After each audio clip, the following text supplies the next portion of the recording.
ملا علی قاری لکھتے ہیں کہ یہ کون کمزور لوگ ہیں. یہ جو بخاری شریف کی حدیث ہے کہ تمہارے کمزوروں کی وجہ سے تمہاری ضرورت پوری ہوتی ہے. تم گناہ کرتے ہو پھر بھی ضرورت پوری ہوتی ہے. تم پاپ کرتے ہو پھر بھی ضرورت پوری ہوتی ہے. تم اللہ کی نافرمانیاں کرتے ہو پھر بھی ضرورت پوری ہوتی ہے. تو وہ کون مبارک لوگ ہیں, وہ کون برکت والے لوگ ہیں جس کی وجہ سے تمہاری ضرورتیں پوری کرتا ہے؟ وہ کون کمزور ہے؟ تو ملا علی قاری ایک حدیث کے حوالے سے لکھتے ہیں کہ وہ کمزور لوگ نہیں جس کو تم جسمانی اعتبار سے کمزور سمجھتے ہو. یہاں کمزور سے مراد اللہ کے وہ ولی ہیں, اللہ کے وہ برگزیدہ بندے ہیں کہ اللہ اکبر, جو اس شان سے زندگی گزارتے ہیں کہ اللہ اللہ. کثرت روزہ نے, کثرت صوم نے, اور ترک نوم نے, اور کثرت قیام نے ان لوگوں کو ظاہری طور پر کمزور کر دیا ہے, اور وہ دل کی گہرائیوں سے شکستہ دلی کے ساتھ, ٹوٹے ہوئے دل کے ساتھ تمہارے لیے اللہ کی بارگاہ میں دعا کرتے ہیں تو ان کے صدقے میں اللہ تمہاری مصیبتوں کو ٹال دیتا ہے. اجابت الغوث علامہ شامی کا ایک مختصر سا رسالہ ہے. علامہ سید محمد ابن عابدین شامی وہ اپنے رسالہ اجابت الغوث میں لکھتے ہیں کہ اللہ کے رسول علیہ السلام فرماتے ہیں کہ میری امت کے کچھ لوگ ہیں جن کے صدقے میں تم جنگوں میں فتح یاب ہوتے ہو. یعنی طاقت کی کمی کے باوجود مسلمان جنگ جیتتا ہے. بعض مقامات ایسے ہوتے تمہیں فتح ملتی ہے, نصرت ملتی ہے. اللہ کے حبیب علیہ السلام نے اپنے ظاہری دور میں فرمایا تھا کہ تم لوگ جنگیں جیتتے ہو. ایسے کچھ لوگ ہیں ان کی برکت سے تم جنگیں جیتتے ہو, ان کی وجہ سے بارش برستی ہے, ان کی وجہ سے مصیبتیں دور ہوتی ہے, ان کی وجہ سے تکلیفیں ٹالی جاتی ہے, ان کی وجہ سے بلائیں ٹالی جاتی ہے. صحابہ نے پوچھا حضور وہ کون لوگ ہیں؟ تو میرے آقا فرماتے ہیں ان کو ابدال کہا جاتا ہے. ابدال یہ اولیاء کی ایک قسم ہے. لوگ کہتے ہیں ولیوں سے کیا ملتا؟ سید الانبیاء بیان کر رہے ہیں کہ ولیوں کے وجود کے صدقے میں مصیبتیں دور ہوتی ہے, اور جس کی وجہ سے مصیبت دور ہو اس کو مشکل کشا کہتے ہیں. حدیث بتا رہی ہے کہ اللہ کے ولی مشکل کشا ہیں, اللہ کے اولیاء مشکل کشا ہیں, اور پھر ان کا ذکر حضور نے فرمایا ان کو ابدال کہتے ہیں. ابدال. اب یہاں سے مضمون شروع ہوتا ہے. پھر صحابہ نے پوچھا حضور یہ ابدال کا آدمی کیسے بنتا ہے؟ اس لیے کہ بنے گا تو ہم ہی میں سے انسان ہی ہوگا وہ ابدال میں جو ہوگا. اصل میں وہ بدل ہے, اس کی جمع کو ابدال کہتے ہیں. ان کو بدل اس لیے کہتے ہیں کہ ایک اگر کھسکتا ہے تو اس کی جگہ دوسرا لے لیتا ہے, دوسرا کھسکتا ہے اس کی جگہ تیسرا لے لیتا ہے.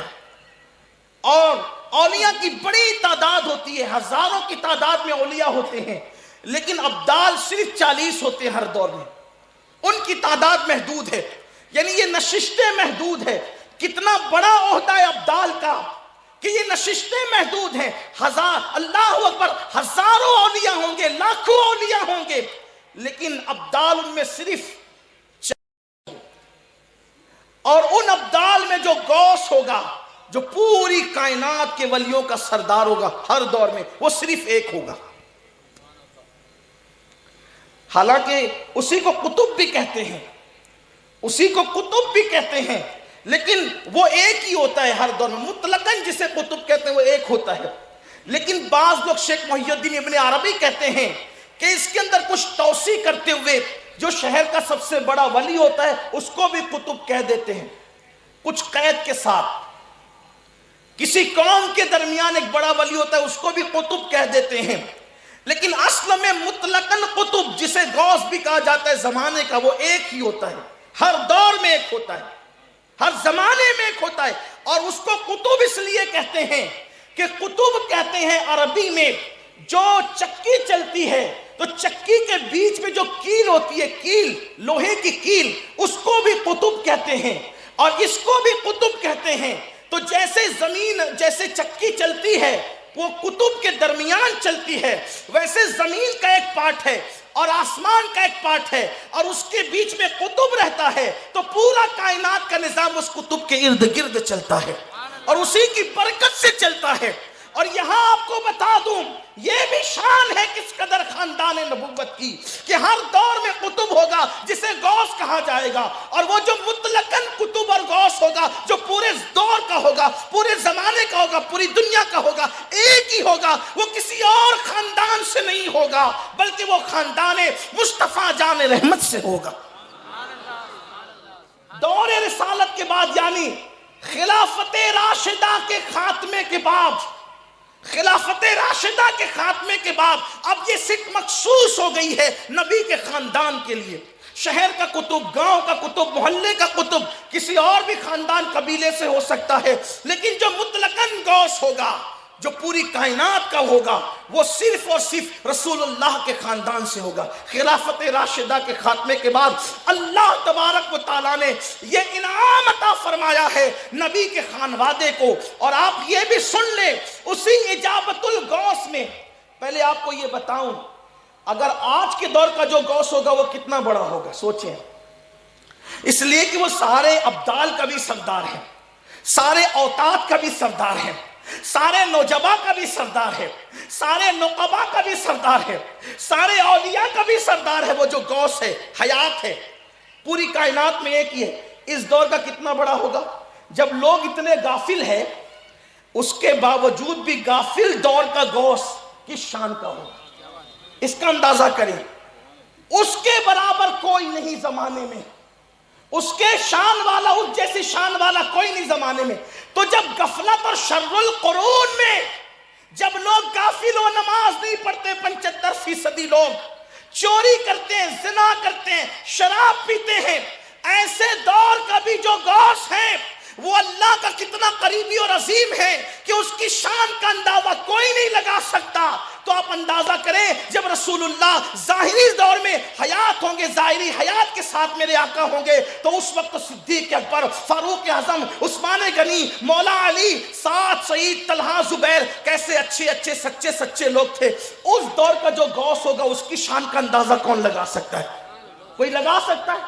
5ویں صدی کا جو غوث تھا وہ ہمارے غوث پاک، ہم قادریوں کے پیر، وہ فرماتے مجھے کسی کی طرح نہ سمجھو اور میری طرح کسی کو نہ سمجھو، میں اللہ کے رازوں میں سے ایک راز بن کر کے آیا ہوں۔ 5ویں صدی کے غوث کی یہ شان ہے، تو جو رسول اللہ کے دور کا غوث ہوگا اس کی شان کیا ہوگی؟ اب آئیے حضور کے دور میں کون غوث تھا؟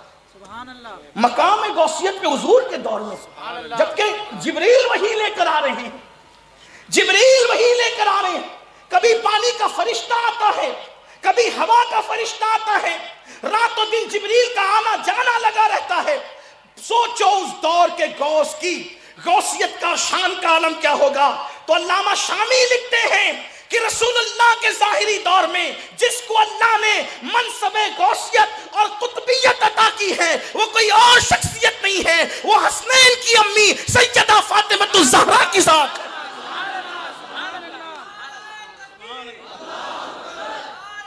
سب سے پہلے غوثیت کبریٰ کے مقام پر اس امت میں اللہ نے کسی کو فائز کیا تو وہ سیدہ طیبہ طاہرہ خاتون جنت کی ذات ہے، سیدہ فاطمہ کی ذات ہے۔ لوگ فاطمہ الزہرا کو صرف چکی چلانے والی عورت نہ سمجھے، لوگ فاطمہ الزہرا کو صرف بچوں کو نہلانے والی عورت نہ سمجھے، لوگ فاطمہ الزہرا کو 17 پیون اوڑھنے والی عورت نہ سمجھے۔ فاطمہ رسول اللہ کے دور کی اس خاتون کا نام ہے جس کو اللہ نے مقام غوثیت کبریٰ پر سب سے پہلے فائز فرمایا۔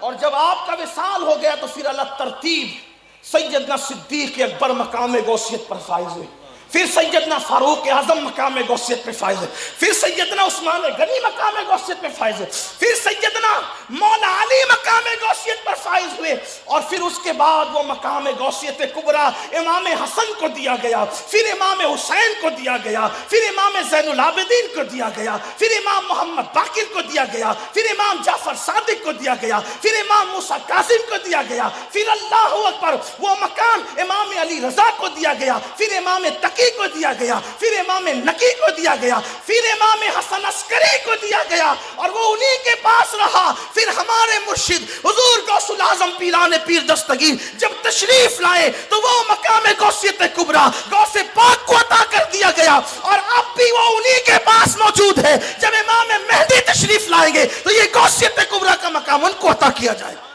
سبحان اللہ، سبحان اللہ، نعرہ تکبیر، نعرہ رسالت۔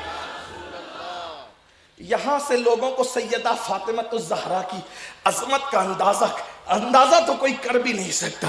کسی شاعر نے کہا ہے، ایک پلوں میں سما جائیں گے سب ماہ و نجوم، ایک پلو میں سما جائیں گے سب ماہ و نجوم۔ چادر فاطمہ زہرا کو سمجھتا کیا ہے؟ چادر فاطمہ زہرا کو سمجھتا کیا ہے؟ جس کا آنچل نہ دیکھا مہو محل نے، اس ردائے نزاہت پہ لاکھوں سلام۔ یہ انتہائی شان سیدہ فاطمہ الزہرا کی